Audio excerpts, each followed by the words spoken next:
Good morning. Welcome back to the ALG show. It's another one. It's another episode. Wow. Today, we're going to be talking with Alexis Taylor Brown, director, editor, and writer.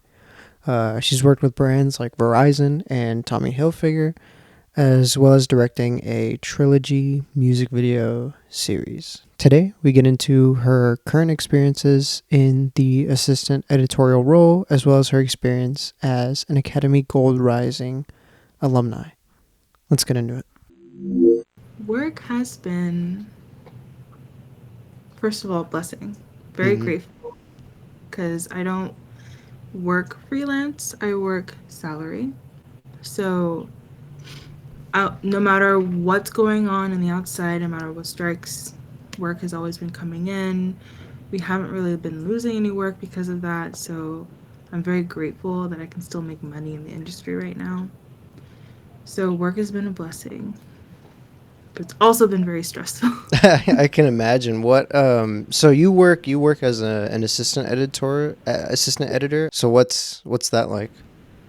So, being an assistant, especially because we mostly do like commercial work, ads. We don't really do like film or TV or anything like that. I would like to one day, but commercial work, it's very fast paced and very like you just gotta the editor just gotta they just have to do whatever the agency wants them to do. Mm-hmm. There's not a lot of liberty, there's not a lot of creativity. Usually what happens is the editor will go in and like have like three, four different versions of a commercial and like it'll be really creative and like they'll have like the storyline that they have in mind and the agency was like, this is great. However, the client, like for example, if it's like Verizon or if it's like Ancestry.com or like some sort of brand, usually like Nike or whatever, they don't really. They're like great, but like, how can we put more product in this? And then all the creative stuff kind of like gets replaced by product stuff, and Yeah. it's like it just all the intention just kind of goes out the window, and you kind of just have to do what they say anyway because they're paying for it. So.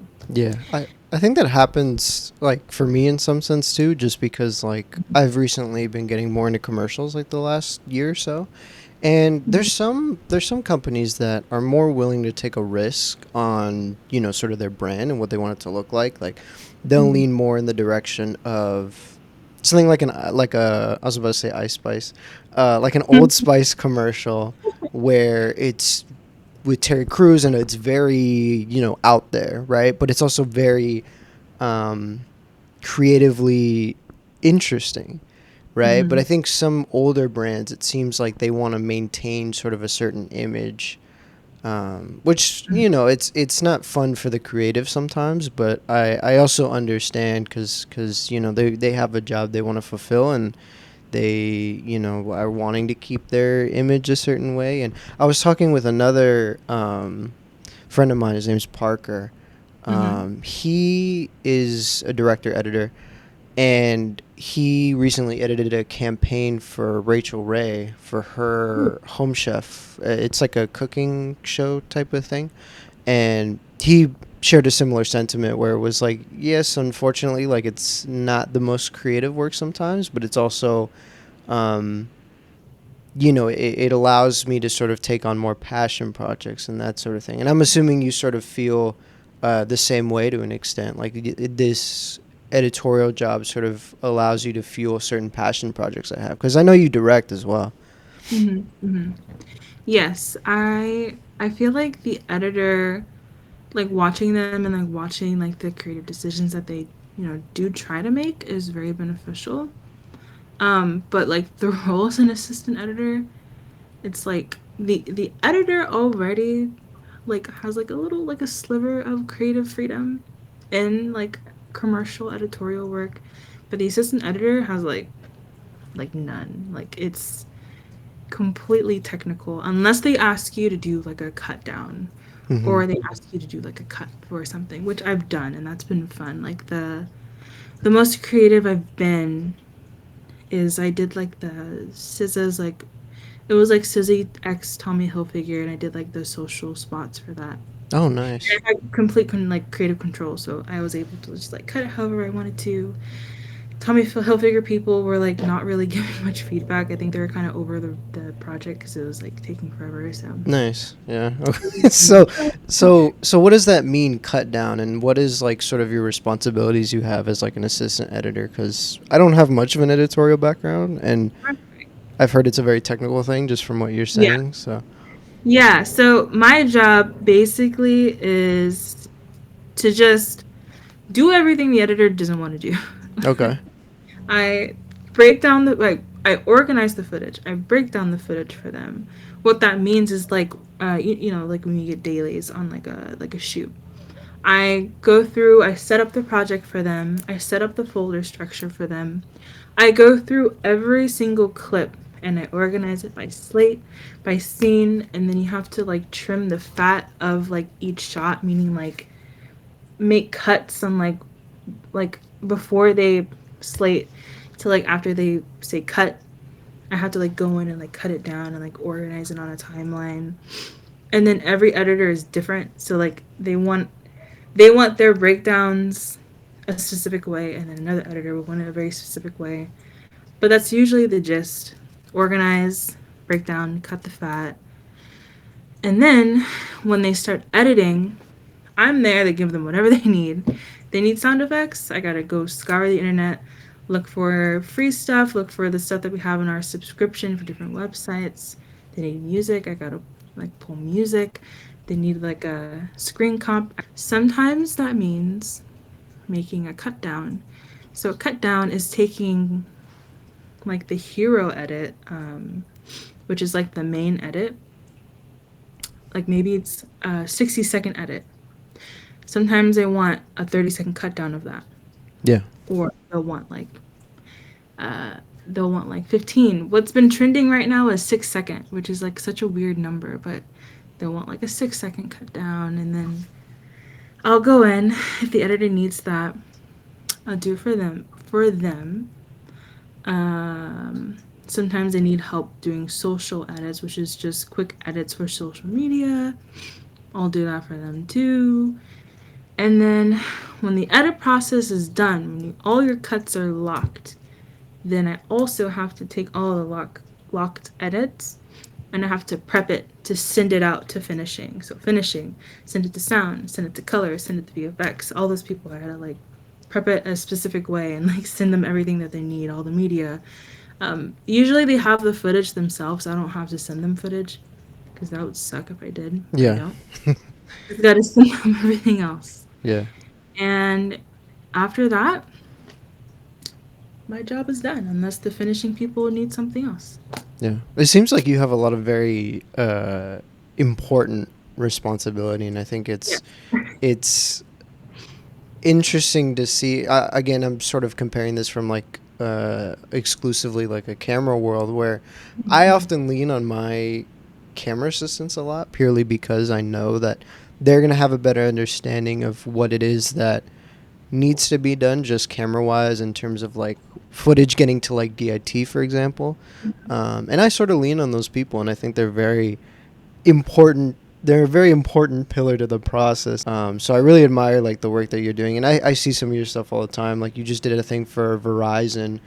We were just talking about it before the show. Like that's such a incredible opportunity, and you know Oh it yeah. must be like really exciting work for you to be doing. You know. That project, let me tell you, okay, it was crazy because it was the first time I edited like on set on a big set. It was a really fast turnaround, and the entire shoot was done in Spanish, and I don't know a lick of Spanish. So I had to break down all that footage in Spanish, and the editor is right next to me. Usually in the post world, the blessing that you'll get is you get to work from home a lot. Yeah. The great thing about that is if you're at home and you're struggling, who cares? There's no one around you. You're okay. You can struggle and figure it out on your own. It's harder to ask for help, but I'd rather like struggle and like not be like looked at while that happens Yeah. versus like editors next to you. They're watching you make a mistake and they're judging the hell out of you, and you're Yeah. just like, I'm sorry, and then it makes you mess up more because of that. But Yeah. it was very stressful. I learned a lot of Spanish on that though, so that was really fun. It Nice. was with Jay Belvin.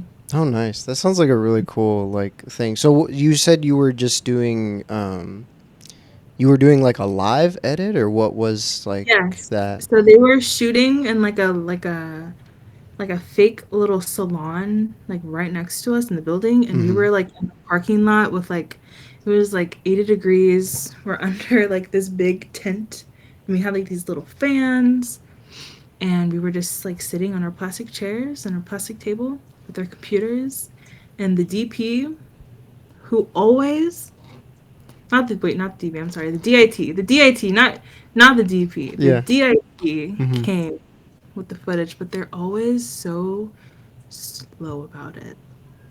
They just love to waltz in and give us dailies like 3-4 hours after the first shot.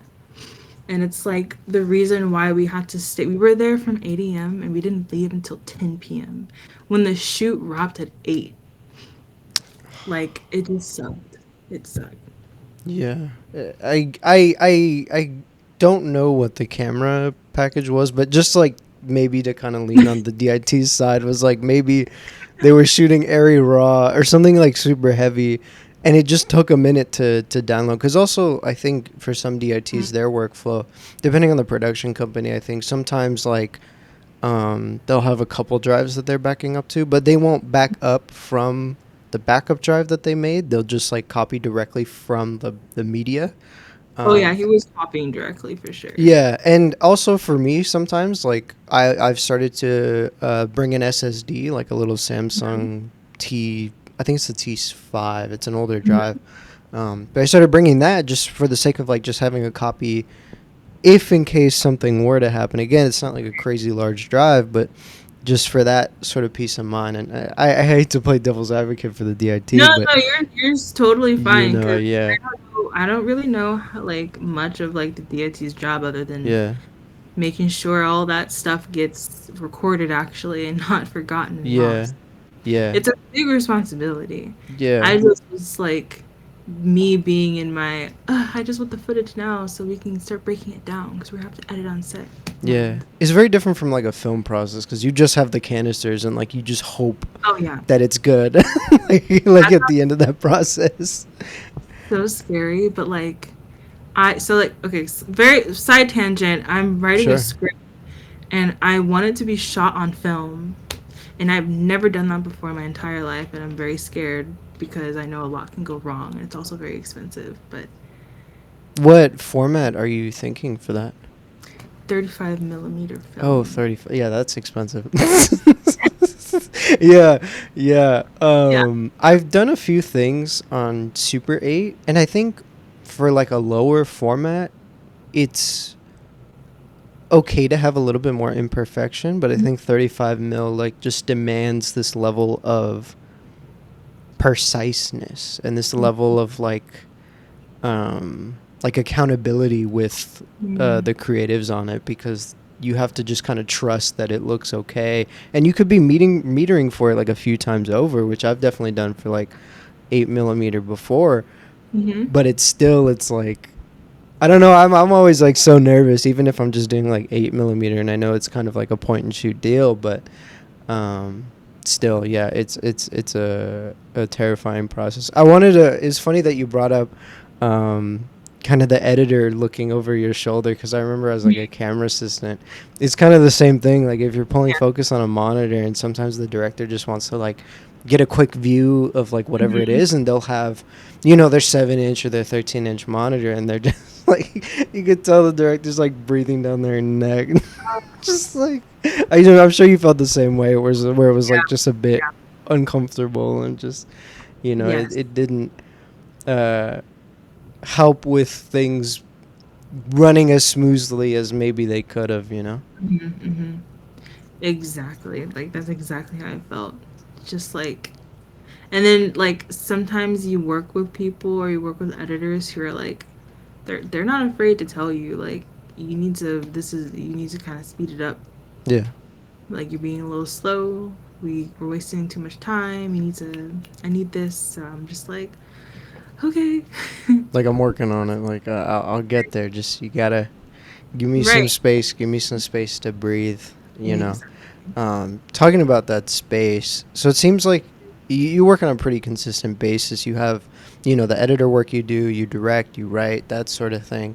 I'm wondering, is there a moment to take a breath? Do you give yourself that opportunity to take space, just generally in terms of your mental health? Like, is that something you prioritize? Is that something that's been like on the back burner because I got all these deadlines I got to take care of? Like, what's been your sort of, I guess, boundary with work and creating a space for like uh, self care routine? We'll say.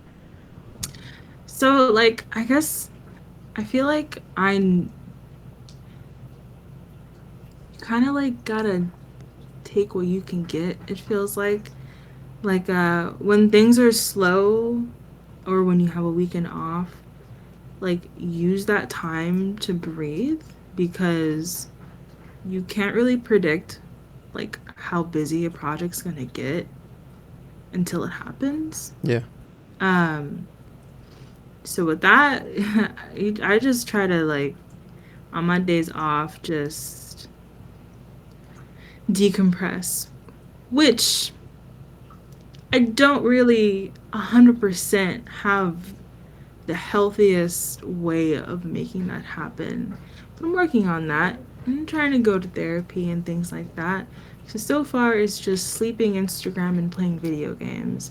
And I think, as that's not a horrible thing, but when that's all you do in your free time, it's not healthy, I don't think. Yeah. Just kind of feels like I'm working, you're not really enjoying life. But Yeah. I've been trying to write again because I love writing. I love directing. Mm-hmm. I feel like I'm only editing to survive. I'm only editing, doing the assistant editing work to make money, pay my bills, earn a livable wage, to save up for a car, to move out of my house. But like that's where it stops because it's just like not a lot of there's not a lot of creativity in like this line of work and in commercials and stuff like that. Yeah. Not everyone is different. I'm just speaking like for myself and like that's how I feel. Yeah. Of course. Yeah. Yeah. And I think for a lot of people as well, like certain things are just a job, and that's totally okay. And I understand, like, you also like work generally as like a traditional editor versus an assistant editor. Mm-hmm. So I think, you're building this skill set to sort of help you in your editorial process and understand certain things that can refine that part of the process as well. Because I know when you direct, I'm pretty sure you're editing, and Yeah, exactly. it's like, what, I have some money coming in, Yep. especially right now given the strikes. There's some good news, but Exactly. we're still not sure. I've heard many different things, and Me too. it's Me too. really nice to have that sort of consistent, like, what, my bills are still being taken care of, I'm working Mhm. in an industry that I enjoy, Yes. and that's okay. I think for a lot of people, like, it's a job, and that's okay. That's not a bad thing. I don't Yeah. think so. Coming from a creative who like has a lot of passion with many different things, um, I feel like I've been like working out this editing bone for a very long time, like working out this editing muscle. Mm-hmm. And I'm like neglecting the other parts of myself that need to also be worked on, right? Every day can't be leg day. You gotta like do arms Yeah. sometimes, right? Yeah, You gotta definitely. or you gotta get your back. Like you can't just do one thing every single day. So that is very, very hard to find a balance to do the other things you love when those other things don't make you the same amount of money that you would need to survive. Yeah. Um, so it's like your choice is like you gotta just hustle, and to do everything that you want to do, you gotta sacrifice other things. Like you gotta sacrifice your mental health, you gotta sacrifice your social life. That's what people say, I think. But like, I don't know if it's just me, but when I hear that you have to do that just to like do what you want, it makes me gag. It makes me like, ugh. Like, I don't Yeah. want to have to sacrifice happiness or my life just to do something that makes me happy. Yeah. Yeah, and that's very fair, I think. But also, it's like, especially for me, because I just kind of DP, and especially the work right now has been tough, Mm-hmm. so it's been really important for me to sort of prioritize um, different ways of making money. Like, I've gotten Yeah. more into sort of affiliate marketing. Mm-hmm. I have sort of gear that I rent on occasion. Mm-hmm. I have certain investments like that have really sort of helped to take care of a few things. Have to sort of do certain things in order to survive, and that's, it's not a bad thing. Mm-hmm. Um, They just got to do it. yeah. So I imagine you're more passionate about. Excuse me. I imagine you're a little bit more passionate about directing. I think that I'm very passionate about editing and directing, Mm-hmm. but I keep bagging on editing because it's all that I've been doing, and I want to do more directing. Like, Yeah. really. I also keep bagging on editing because uh, w- I've only been assistant editing for 2 years, like about 2 years now, and I don't, I don't have a lot of people in posts that I'm friends with or close with. Mm-hmm. So when I got offered this job, we kind of settled on like a deal that I later found out was like they're basically paying me very little compared to other people and other assistant editors with my experience. Mm-hmm. Um, so I've been also dealing with that and dealing with like how does one go about telling their job that they need to pay you more, especially in this industry where it always feels like you don't want to be a nuisance because you don't want to be seen like bad in the eyes of the industry, or else you'll be like marked and they'll have your head or Mm-hmm. like a bounty for you. That's what it feels like. Yeah. If you go against them, then you'll have a bounty and it'll like affect you forever, which I know is not true, but it just is scary, you know? I know what I need to do. I just am very afraid to do it. That's Yeah. all. Yeah, and I think maybe in the future, I'm sure there's going to be, an opportunity to renegotiate your contract, whatever Yeah. deal you have with them. So I think there's a chance to talk to them there as well. I think, yeah, Hmm. you know? Yeah. I was gonna do it like when the year is up of me working there, but I'm just like I don't know. I don't know. If they say no, I'm gonna have to look for a new job. So Yeah.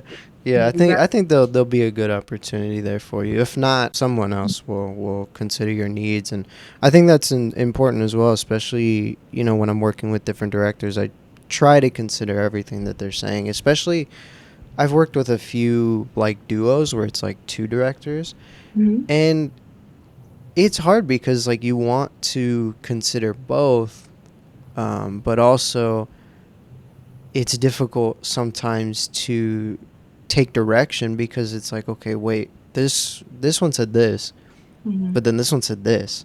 Mhm. There's certain times where they sort of complement each other a little bit better, like a bit of a yin and yang, where it's like one is more fixated on one aspect of the production, and then there's another that kind of fills in the gaps and does the opposite. I think those collaborations work really well, but it's hard, especially like when you want to be considered and you want to feel like you want to push a certain creative idea, but sometimes I'm just like, you know what, like this isn't something that I feel is essential to the production. So I'm just sort of like, you know what, let's let that go. Let's focus on the other set of coverage we need to get done today. Right. Or Totally. just like some Yeah. other part of the project that sort of needs Hmm. uh, Some love. priority, some love. Yeah, that's a good way to put it. Hmm. So then, that's if there's certain stuff where I really feel like strongly, like, hey, I want to push to have a steady cam on this, at least for at least a third of these shots. I think it would look really nice. Or just sort of stuff like that, where it's like, I understand from like a budgetary perspective that like certain things just can't happen, and Right. that's okay. And then there's certain things where it's like, nah, this would really like just add just more oomph if it had this sort of thing. Hmm. And I'm wondering, sort of, when you direct and your process with a DP, I'm wondering if that's how do you go about that sort of creative difference? Like, if there's sort of like a this push and pull, is there what does that look like? Man, that's a good question. I mean, I can tell you what I'd like it to look like Sure. because I don't have too much experience working with DP, except you, actually. Really? I usually just shoot my own stuff Yeah. because Okay. have in the budget to afford a DP Sure. usually. Um, but I think when stuff like that happens, I don't know about you, it just might be me, but I kind of love it when like I kind of love it when you're put in a situation where you gotta like figure something out. Mm-hmm. And when you have that person to figure it out with, I feel like that's like where magic happens. Like that's where like something very interesting can occur, right? Something you never would have thought on your own Mm-hmm. or you would have like came up by yourself. Like that's what I love. And that's why I also love working with a smaller budget Mm-hmm. because when you have less money, you gotta be more creative of what you got. Yeah. And I think that's where art shines because I think art shines the brightest through struggle. Like that's why like a lot of great artists have like very tough lives. They're like very tough coming up into the industry. Mm-hmm. And films, like I'm not saying I want it to like be like throughout the process, Yeah. but I want to create an environment for people and with my DP to like not be afraid of like challenge, to embrace difficulty, Mm-hmm. because through that we can make something that we never would have even thought of. Like it challenges us to think of something else. Yeah, I agree. I think those are some of the better directors that I've worked with, where they sort of foster Hmm. either like we'll call it like a family or like an experience. I have a Yeah. director friend of mine who works with music in mind, even if it's not like necessarily like a music video per se. He keeps the music in mind just to get everybody in the Yeah. mindset of like Yeah. I like that. what it Yeah. is the project is, Hmm. and what it sort of encompasses. It's funny because it allows me to sort of envision it a little bit better, and maybe to suggest ideas that are more catered to that project specifically. Hmm. And I think that sort of like problem solving thing is something that I enjoy as well. And I think, I've kind of worked in a range of budgets. Hmm. I've worked with like zero resources to Hmm. a lot of resources. And I think it's interesting you mentioned how you like working in smaller budgets because it allows you to sort of refine and figure out certain things. Hmm. And I think that's sort of resulted like from going from a smaller scale to a larger scale production. I think it's simplified my lighting a lot Yeah. because in my head I'm like, even if there's like budget in my head, I'm still thinking like, do we have like the budget to grab this lighting fixture that maybe I want to grab, or maybe can we grab this big sheet of diffusion, stuff like that. But I still keep it in mind, which is really funny.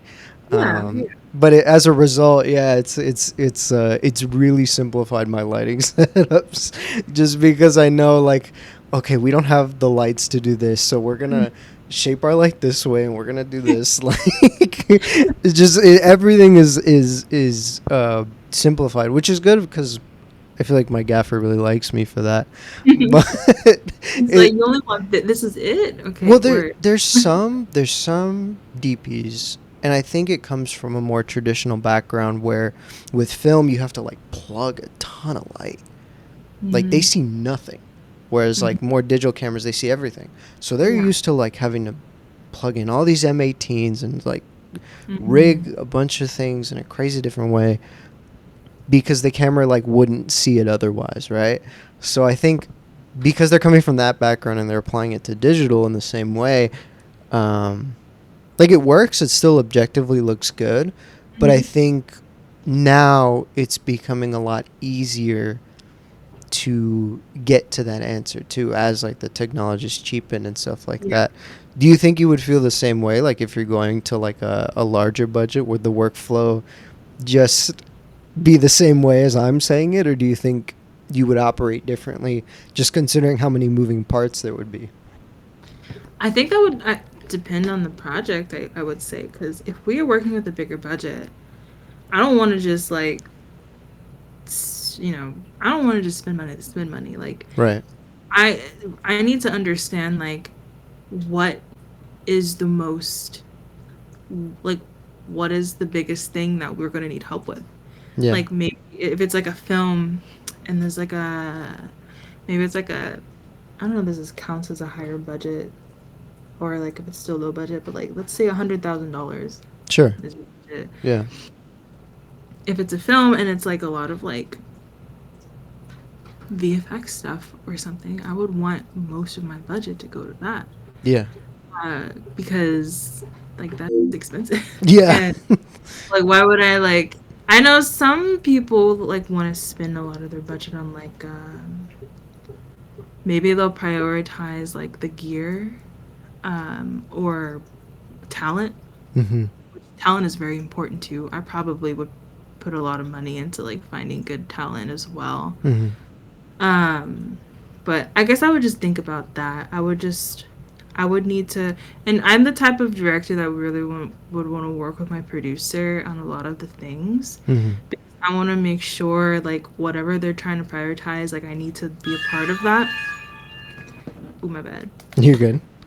my phone. Um, no, I would want to be a part of that discussion because I need to like important for this kind of like journey. You know what I mean? Yeah. Like you're very hands on. Yes, yes, exactly. Yeah. And I think definitely for me, I appreciate that just because, unfortunately, with certain directors that I've worked with, they're very disconnected from the process.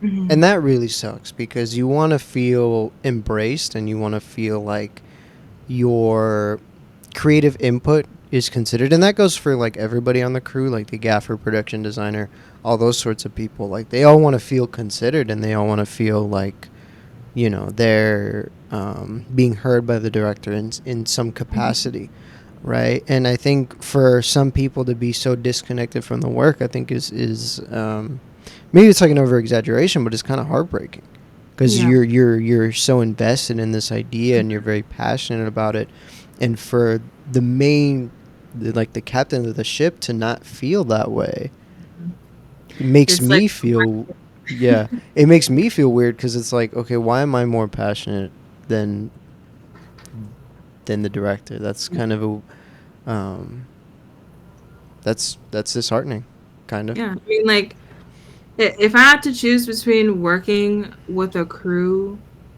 who didn't give a shit, like the director didn't give a shit, like no one gave a shit, but the budget was like $3 million versus a crew where everybody was like they were really about it. They're about the story. They're about the process.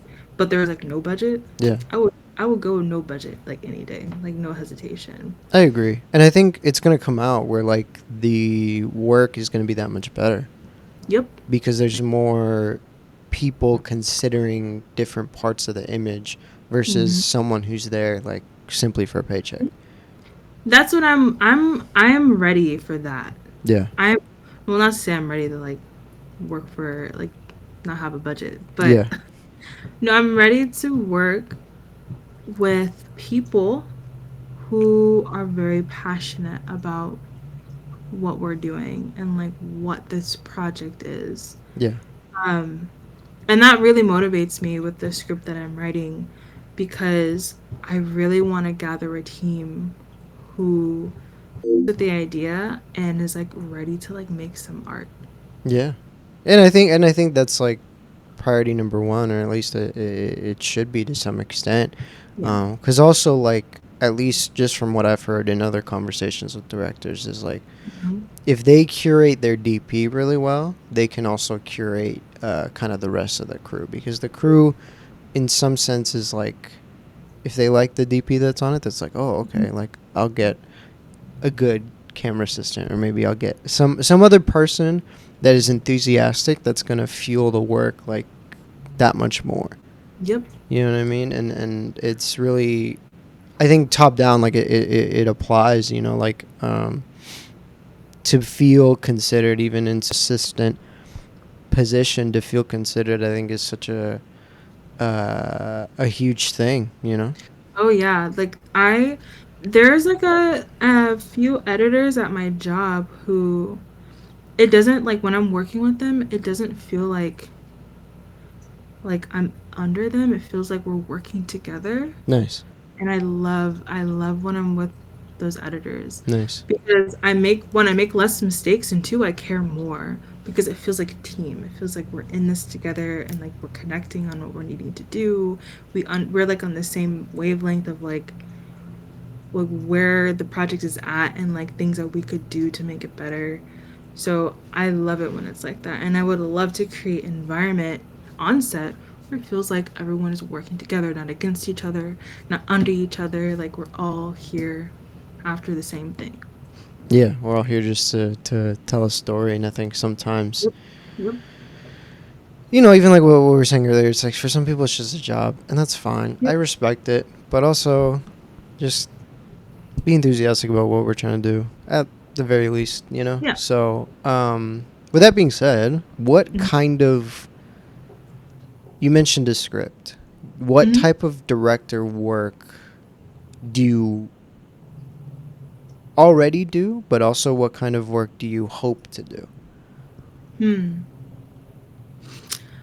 I feel like I need more.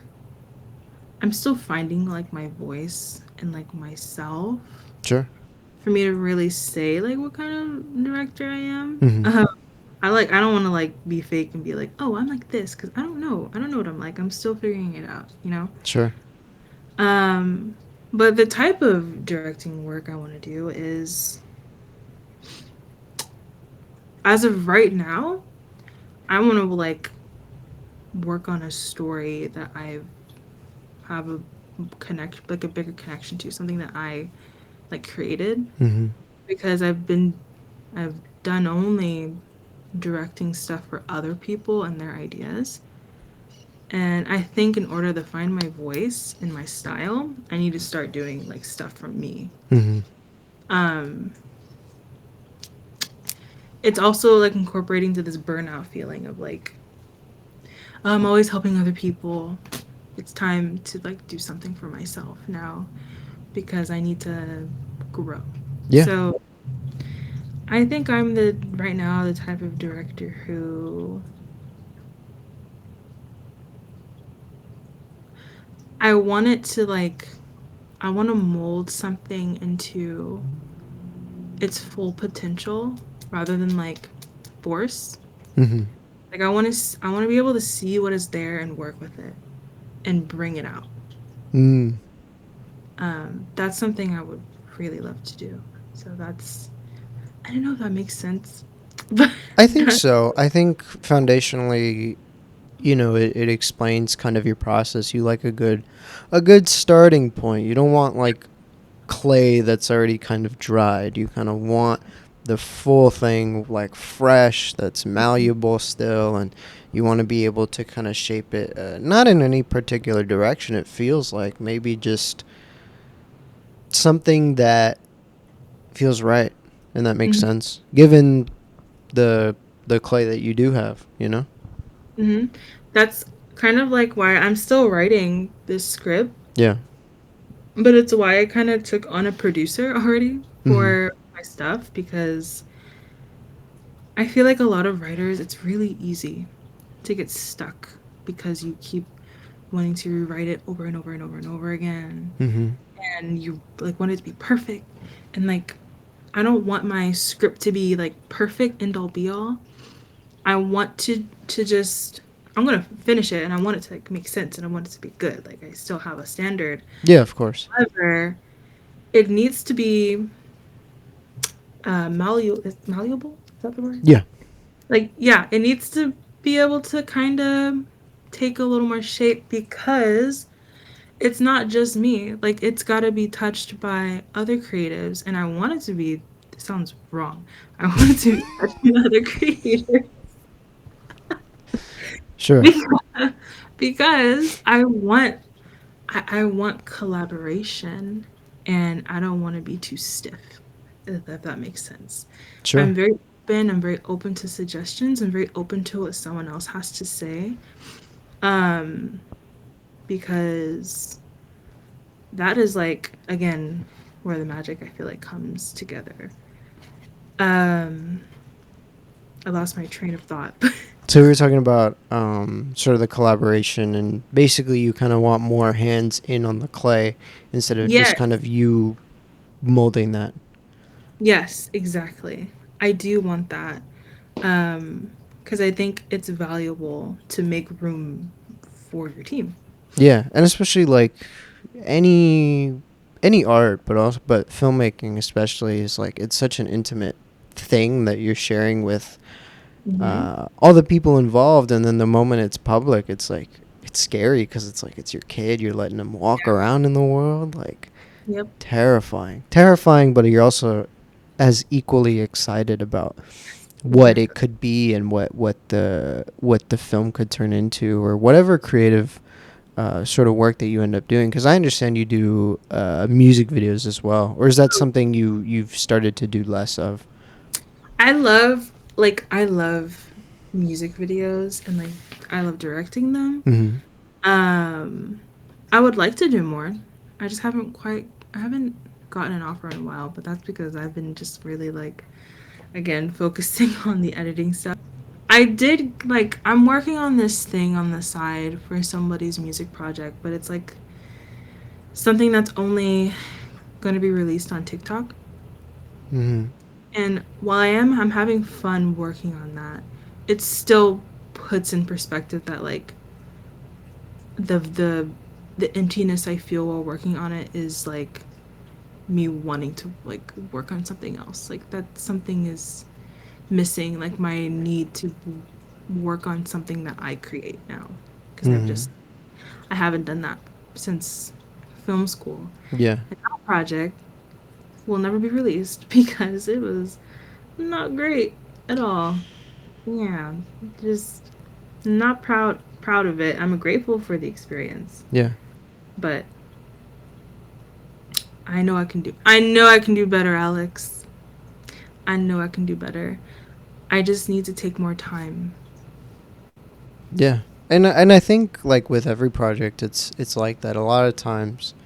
I don't do a lot of the social media posting purely because I'm just ignorant to it, and I just don't get around to it sometimes. And um my point is there's like a lot of work that isn't seen that I work on, Right.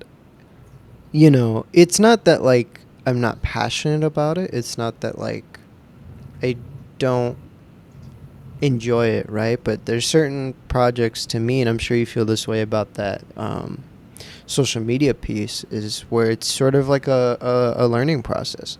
Hmm. Because there's certain things you can take away from certain experiences where you're like, oh, I remember really liking this sort of approach. Mm-hmm. and you're able to apply that to sort of that next project. And you know, Exactly. as the time goes, you sort of learn and you refine, and um, I think as like a creative person, there's always um, fewer victories that are seen compared to like the losses. I think for Mm-hmm. every victory or every um, really quality project that I feel like I've put out, there's at least 25 that I don't feel amazing about. Mm-hmm. But again, that isn't from malicious intent or that I am super scrutinizing. It's just sometimes those things are just like a learning experience, and that's totally Yeah. fine.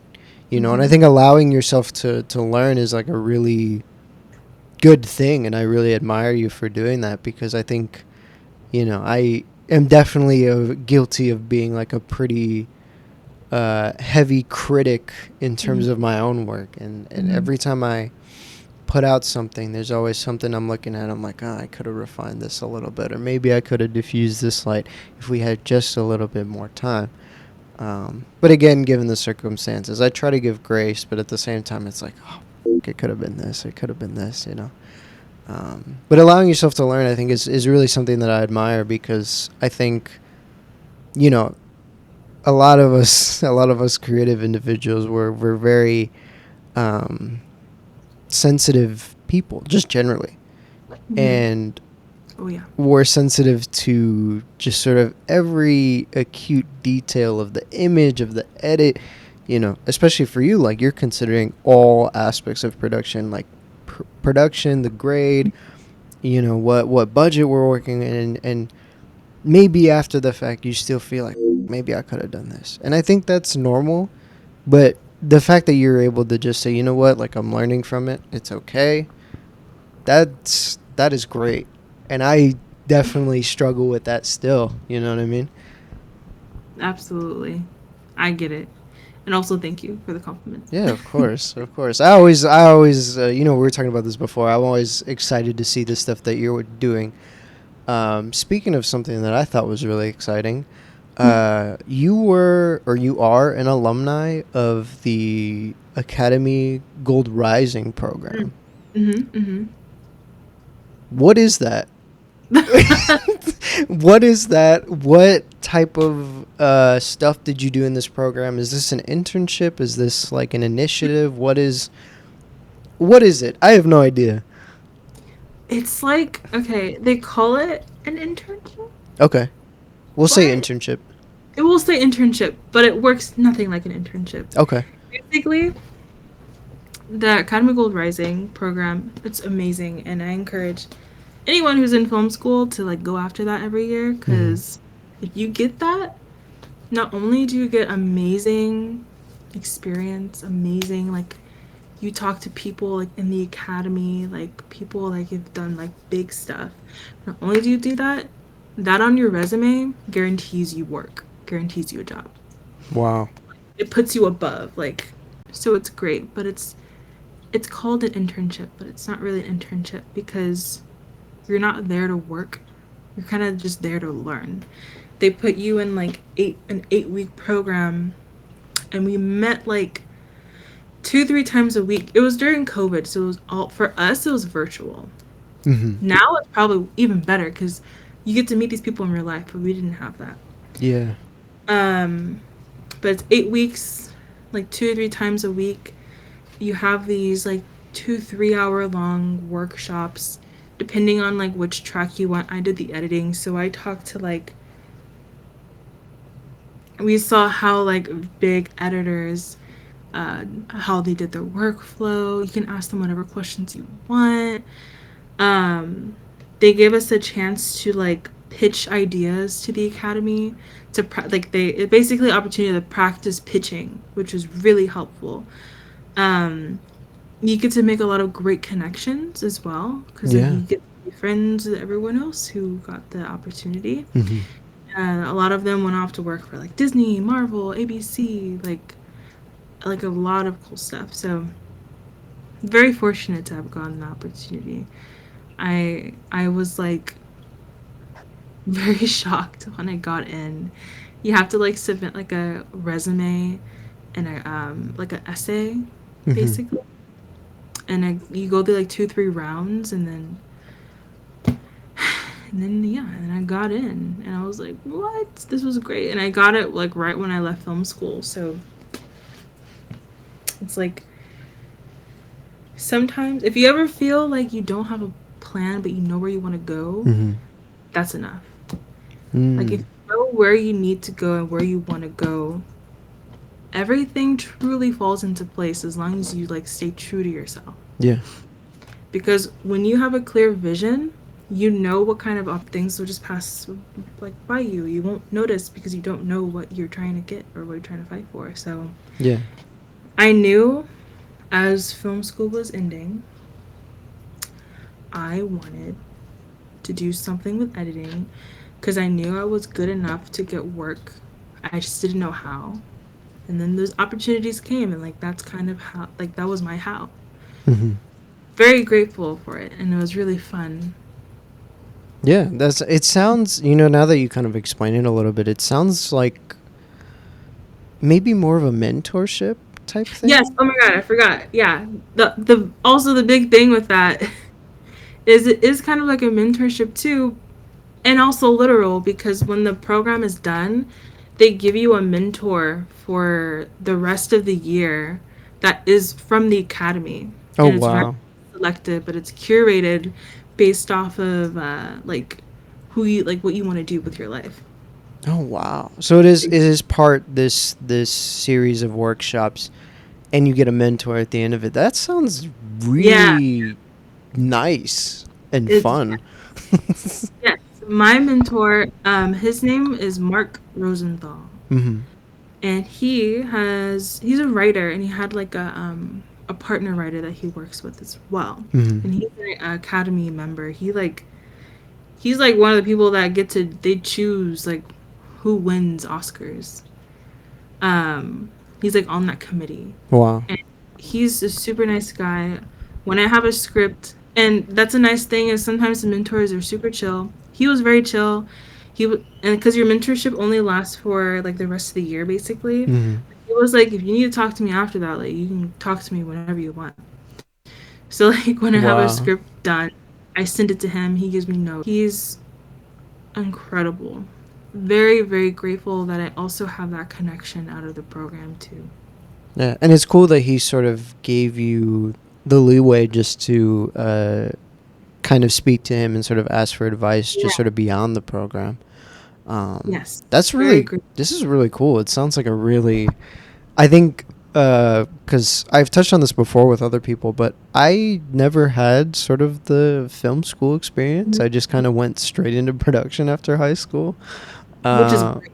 All fun. yeah, but I think I feel like this sort of thing Mm. and having some proper schooling would have been great, because as we Mm. talked about before, it's like with that editor kind of over your shoulder, it's like there's this pressure of like it up, right? And I think that's sort of a given depending on whatever scale of production you're in or how skilled you are even. um, I think because I didn't have any sort of prior school experience besides like a couple classes in high school Mm. or anything really like hands on, like I think film school gives you that opportunity to do that. I think because I didn't have that, there was even more pressure because I already didn't know what I was doing. I went to YouTube University. That's like my school Hey, education, like when I purchased my Red, that's how I figured out how to use it was YouTube University. I had a couple questions just clarifying certain things. I had worked with Reds prior, and I just kind of like I had the prep day to sort of figure out like, okay, how do I use this thing? But when I purchased this new one, it was like, okay, what's different? I don't know. I need a second to figure this out before I use it. And I think the first time, I don't know if I told you this, the first time I used it was on a music video we worked on together. I think it was, which one was it? it was. I think it was interlude. I think was it Oh wait, Interlude? wait, wait, wait. No, I'm sorry. It was good luck because you had for the first time that iPad. Yes, And yes. you're I trying to figure hadn't I out hadn't it. bought a wireless unit yet. at Mm-hmm. that point. Yes, it was. It was Good Luck. Or wait, or was it? We shot Good Look and Down the same, like the interior shots the same day. So yeah, it was Good Look and Good Down for Looking Down. Yeah, yeah. and I remember just being like, "Let's not look like an idiot trying to use this No, thing." I wish you would have told me. I would have reassured you, like, bro, take your time. No, It's okay. I think I figured it out, and it was okay. Luckily, I had worked with Red before, so it was kind of like I know where to lean in terms of like the colors and sort of just the general operation. I think Reds are fairly intuitive. Uh, Yeah, because I actually love when people tell me I don't know what I'm doing because yeah, I get to understand, like, okay, now I know, yeah, and if I can help you, I'll help you. If I can't, we're gonna just take your time and do our best. And I just know not to ask you for certain things. That's yeah. all. I think it also really helps to sort of break the ice in certain instances. True. Like even if you're working with like I heard this story. I forget the actor specifically, but it was this more prestigious actor, and it was a lot of crew that didn't have that sort of experience working with these really higher caliber actors, and everybody was terrified to work with this guy. Right? Forgive me, I don't remember the name. I wish I could remember the No, name, you're but good. I don't remember. he's someone who's sort of known for being a very intentional actor. Mm-hmm. Um, and it was like the first scene of the day. They're just getting set up, and like he's just getting kind of warmed up. He's going in for a take, Mm-hmm. and he does a few takes. And after, just right before they change setups, he's like, "It's always kind of nerve wracking the first day, huh?" And then everybody just like, like so much tension was relieved, just Yeah. knowing that like, thank God this person, this high caliber, works on the craziest productions, He's also human. feels the same way, Yep. He's human. you know? And yes, because people were looking at him like this man is God in some, not literally, but like he is someone that Mhm. is you would imagine has like a really intense composure, Right. is just letting all that loose, and that's just all this to say like I do agree. I think it all right, we're both figuring this out. Like this is great. You know what I Yes. mean? And I think on those sort of couple music videos we did, it was Good Look, Interlude, and Down. I think it was those three, if I'm not Mhm. mistaken.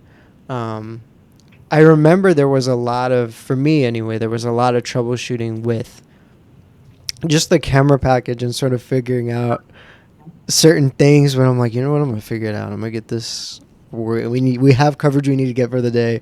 Let's get through this. We'll be okay. Like there'll be Mhm. an opportunity to figure out um, sort of the nuances of this camera, because Right. I didn't have it for very long. I think I had it for like a few days before we. You were waiting forever for that camera. I I remember was, yeah, you. because they were Yeah. they were on back order. Well, now you can just get them, I guess. Yeah. But before they were on back order, I think you had to wait, from sort of what I was reading and other people who had purchased the camera. You were waiting at least 4 months. Woo. Yeah, and I also waited that 4 months. Like there was nothing I could do. So, um, Yep. That's like this laptop that I got for oh, work. nice. I ordered it the new MacBook Pros. I ordered this thing like it was like in March. I didn't get that till like September. Yeah, I heard sort of the newer MacBooks were the same way, just because they're like a high ticket item, and it's like they know that like people need this. And I guess, Apple felt so bad. They were like, because they kept delaying it over yeah. and over and over. And I called and complained. They offered me a free pair of AirPods. Oh, nice. Did you take it? No, I was stupid. Oh, you should have taken it. I would have I taken the was free like, AirPods. can I get a drive instead? Trying to be smart by being like, oh, I can use a drive for work. But like, That's I not a bad ended up, idea, though. it wasn't a bad That's not a idea, bad but idea. they gave me the wrong drive I would need.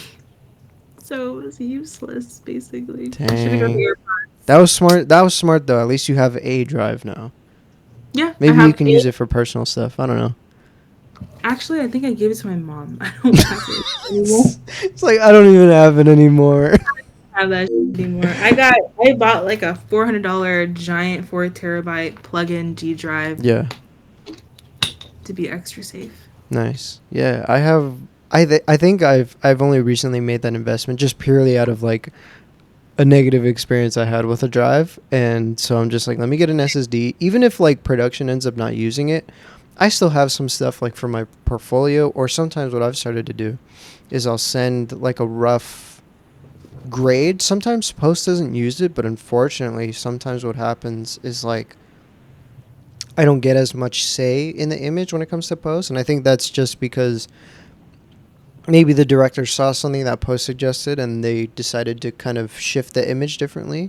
Especially with red, you have sort of the raw codecs and you can shift parts of the exposure. Like you can shift your ISO, you can shift your whatever your color temperature is. And you know, we talked about it before, like with film, and I really would love to get more into that format just purely because unfortunately sometimes your image isn't yours Mm-hmm. sometimes.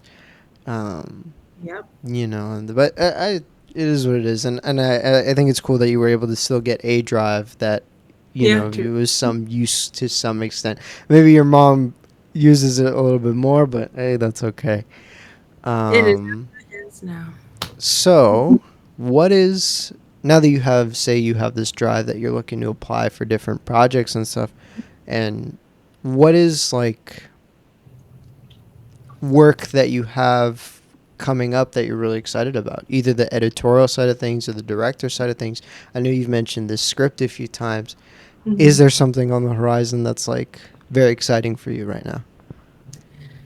I think the most exciting thing right now is, honestly, just me writing this script. I keep talking about it Sure. because Yeah. I'm so passionate about the idea. Yeah. Yeah. And I feel like I've been in a plateau creatively for a Mm-hmm. long time.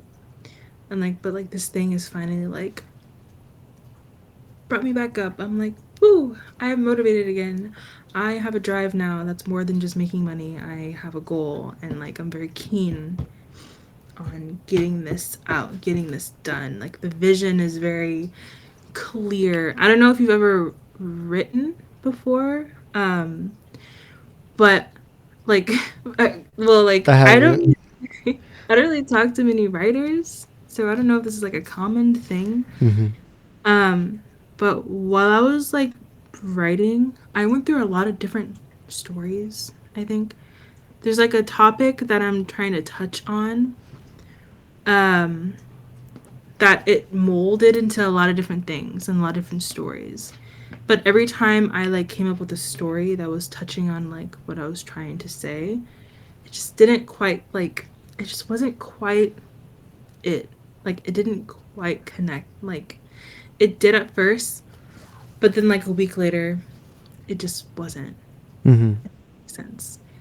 So finally I'm at a point with my story where I've come up with something that feels like, oh, this is what I'm experiencing right now, and this is the story I'm telling. Yeah. And it's clear now. I'm like, oh, okay.